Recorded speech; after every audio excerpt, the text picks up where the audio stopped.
It is now my great pleasure to introduce Dr. Gordon Boyd, and his talk is The Long Journey of ICU Survivorship.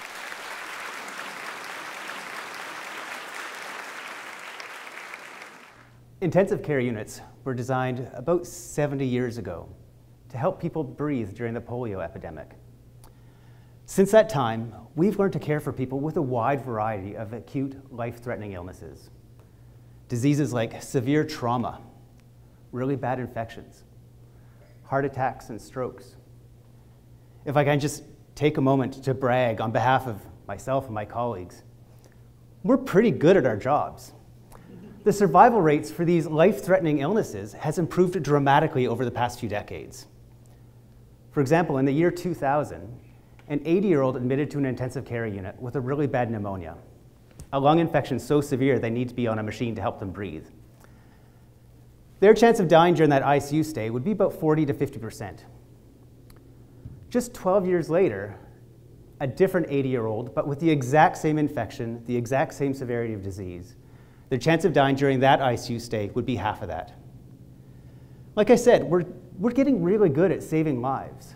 And what that means is that there's this whole population of ICU survivors out there that we're just getting to know and getting to understand. As it turns out, ICU survivors aren't thriving at all. Many ICU survivors are experiencing what's called the post-ICU syndrome. What I'm going to tell you about tonight is that when you get sick and end up in an ICU bed, your brain probably stops working properly.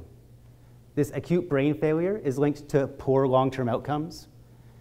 And right now in Canada, there's very little, one might say almost no support for ICU survivors or their caregivers.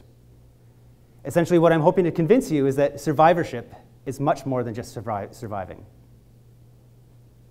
I've spent almost my entire adult life trying to understand how the nervous system responds to injury. After my undergraduate degree in psychology, I pursued a graduate degree in neuroscience. And during my PhD, I tried to understand how we could get nerves to regrow better and faster after an injury to that big nerve in your leg. After my PhD, I pursued a postdoctoral fellowship in neuroanatomy, where we tried to understand how we could get nerves to regrow better after a spinal cord injury. And I know what you're thinking. OMG, this dude, he's such a nerd. And I get that. I've been a nerd a really long time, and I'm okay with that. But I wasn't always this way. I used to be cool. You've heard, I played the drums in a rock band. And in fact, that's the main reason that I had to do all that extra schooling after my undergrad, because instead of studying for exams, we were playing in the clubs. And I just didn't have the marks to get directly into medical school. But graduate school, it gave me the time to grow and mature and make my CV competitive enough to get into medical school. Because of this graduate school experience, my passion for neuroscience runs really deep. So naturally in medical school, I gravitated towards the type of doctors that care for patients with brain injury, which includes neurologists. So after medical school, I started a residency in neurology. If you've ever seen a medical show on TV, you're probably aware that residents, especially early on in their training, have to rotate through different departments in the hospital so they can learn the various aspects of medicine. So as this really wide-eyed second-year neurology resident, I had to rotate through the ICU. I was terrified about this rotation. The ICU always seemed like this really mysterious environment where they used medications and machines I'd never heard of before. Within the first couple of days, I knew I'd found my calling.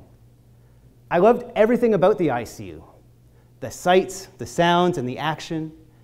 It's literally the place in the hospital where we rescue people from the brink of death and we save their lives. If you're the kind of person who loves attention to detail, this is the place for you. Our patients are connected to almost every kind of monitor you can imagine. We hear every heartbeat. We see every blip in the blood pressure.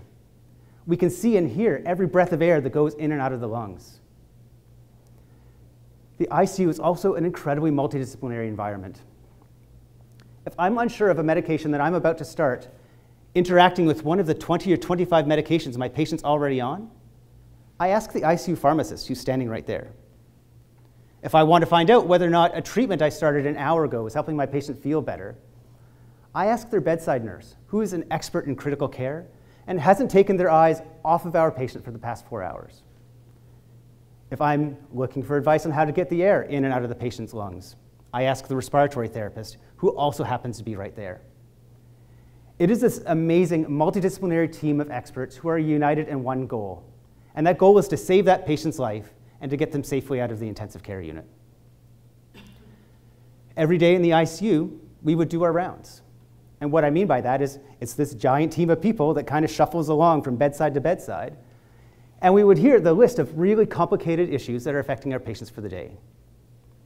We would talk about the ventilators, the breathing machines that we were using to get the air in and out of the lungs.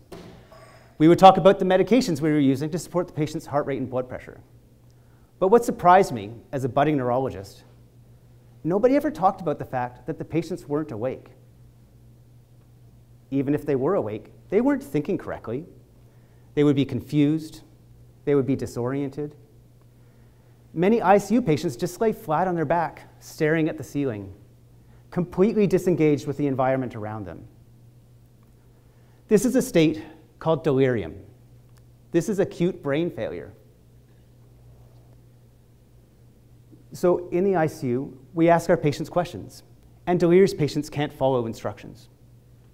Show me two fingers like this. Perfect. You have all just demonstrated the cardinal feature of delirium. That's inattention. I said, show me two fingers like this. Now do the same thing with the other hand. Delirious patients can't follow these instructions. And there are a lot of delirious patients in the ICU.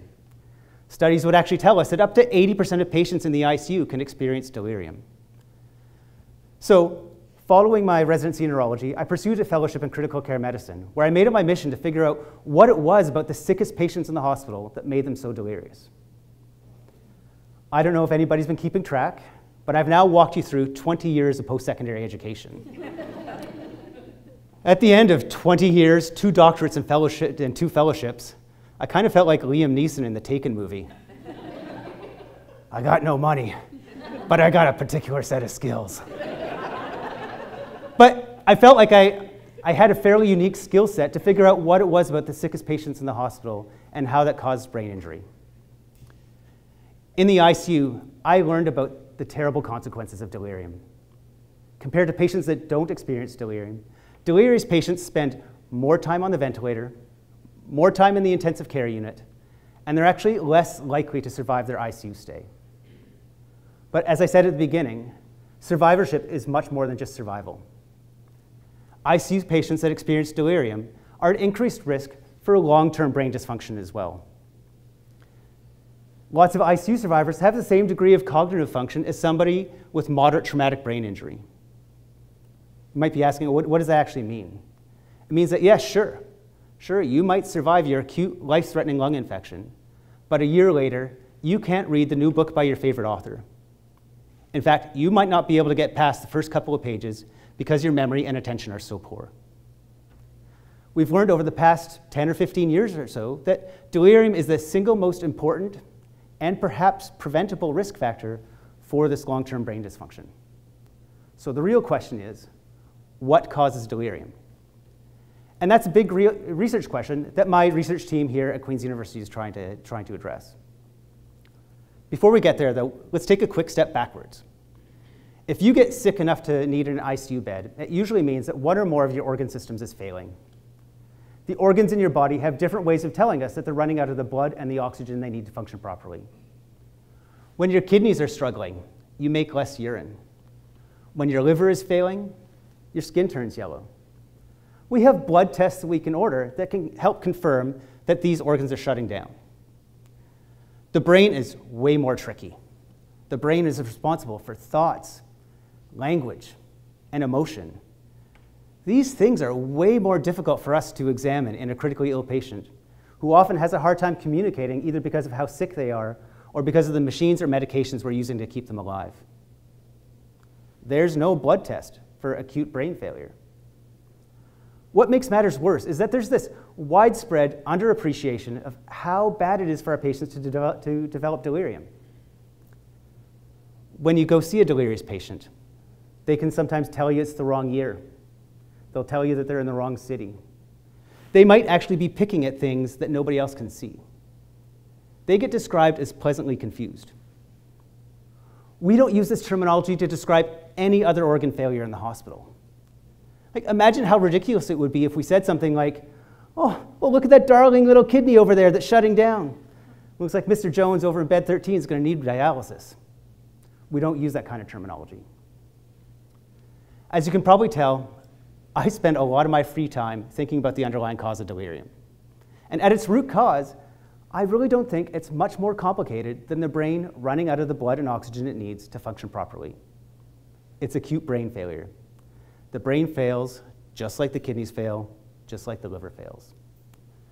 The good news is we can actually measure how much oxygen goes to the brain while people are sick in the ICU. So my team uses a technology called near-infrared spectroscopy.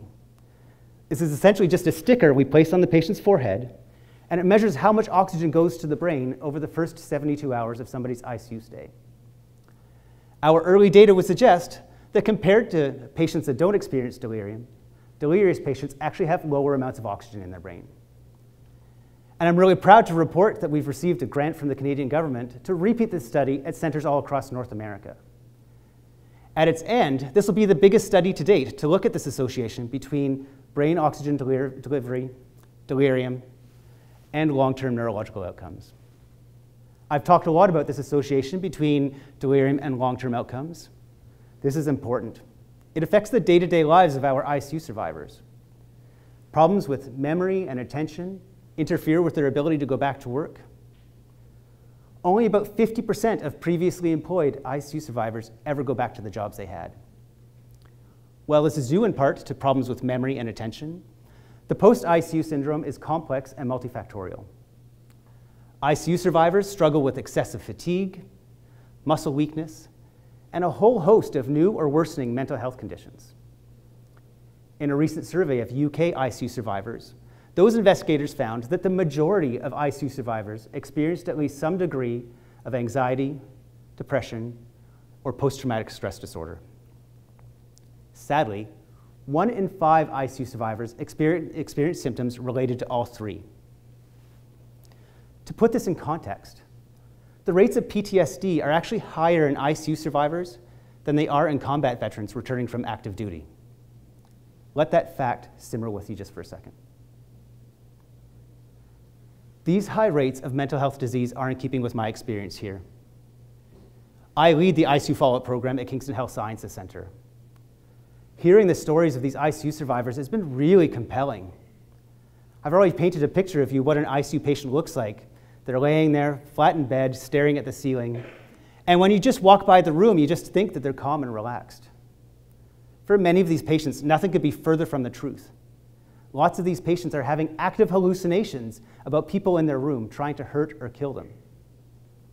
We have these really fancy beds in the ICU that inflate and deflate at irregular intervals. They're designed to make sure our patients don't get skin breakdown, which can lead to pressure sores. Our patients tell me that this made them feel like they were drowning in quicksand. We occasionally have to restrain our patients. We tie their wrists down to the bed. We do this to make sure they don't accidentally pull out their breathing tube. Because if that breathing tube comes out too early, before the lungs are ready to breathe on their own, that's a life-threatening crisis for us in the ICU. So even though we restrain our patients to keep them safe, they remember this as torture. Hearing these stories of our ICU survivors has completely changed the way I practice critical care medicine. When I walk into my patient's room, I talk with them, no matter how sick or sedated they might be. I introduce myself and the other members of the healthcare team, and I explain to my patients, where they are, what the date is, and what their plan is going to be for the day.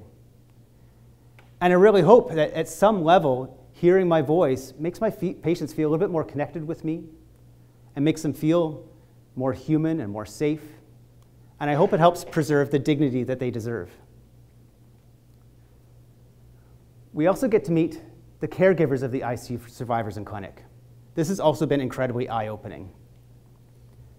But just for a second, I want you to sit there and imagine what it would be like to sit at your dad's bedside, who is an ICU patient, for days, weeks, sometimes even months on end, sitting there listening to the constant screeching of the alarms and the alerts that are going off in that room.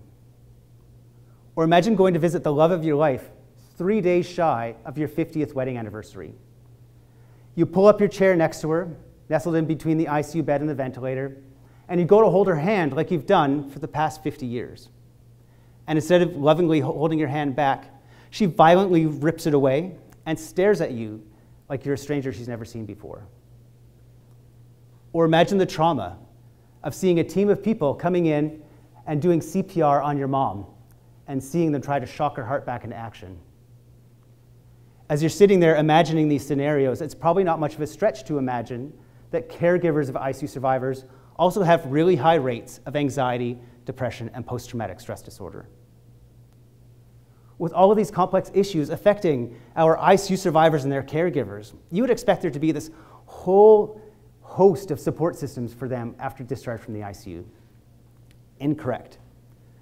We studied 150 ICUs across Canada, and we found 6. 6 of them had formal ICU follow-up programs. For the other 144, ICU survivors were simply discharged home to follow up with their primary care provider, if they were lucky enough to have one. To give you a sense of the scale of this, every year in Canada, there's about 250,000 people that get admitted to an intensive care unit. About 80% of those people will survive their ICU stay. And that means there's 200,000 Canadians every year discharged home from an intensive care unit that don't have access to any sort of specialized post-ICU care. This is really unfair, not only to our ICU survivors, but to their primary care providers who are left to pick up the pieces. It really needs to be ICU clinicians who are caring for these patients in clinic. We're the only ones that can properly contextualize, the terrible flashbacks or nightmares that they might be having. We can explain to our patients how they ended up with scars all over their body. And we can reassure them that just because they haven't gone back to work, they're not failing. It might seem like a really small gesture, but sitting with these patients in clinic and helping them fill out their disability forms and advocating on their behalf is a really important part of this work. Did I already mention there's only 6 of these clinics we counted in clinic? We need to do a much better job supporting our ICU survivors. It makes no sense to me that we can spend hundreds of thousands of healthcare dollars saving somebody's life, but $0 supporting their survivorship afterwards. I don't want to leave you with the sense that it's all doom and gloom. We did do this study of the ICU survivor clinics immediately prior to the COVID-19 pandemic. If there's any tiny silver lining to a global respiratory pandemic, is that it shone a light on the fact that symptoms can persist well beyond an acute illness. I've had people all across the country contact me asking how they can go about setting up their own ICU follow-up program. And certainly long COVID and the post-ICU syndrome are not interchangeable terms. Both the medical community and the general population now have a construct that survivorship extends well beyond the walls of an intensive care unit and likely continues lifelong. I know what you're thinking now. Does this guy still play the drums? Yeah, I do. Drumming has been such an amazing stress release for me. As I'm sure you can imagine, the last few years have been really tough on us in the ICU. But there's almost like no stressor that doesn't completely melt away after an hour or so of drumming away to some Jimi Hendrix or some Pearl Jam. I'm still pretty nerdy about it though. As I'm drumming away, I'm thinking about all the complex neurological pathways that are probably firing to get my arms and my legs to move at different frequencies and different amplitudes while still keeping tempo to the music that I'm listening to. Now this beautiful complexity of the nervous system is something that will always fascinate me. And I do hope that my research will help untangle this mystery of delirium and improve the quality of life of ICU survivors. My ultimate hope though, remember that really amazing multidisciplinary team I was telling you about that's united in that goal to save the patient's life? My dream is that one day the same kind of multidisciplinary team will exist to support patients' survivorship afterwards and give our patients back the lives they deserve.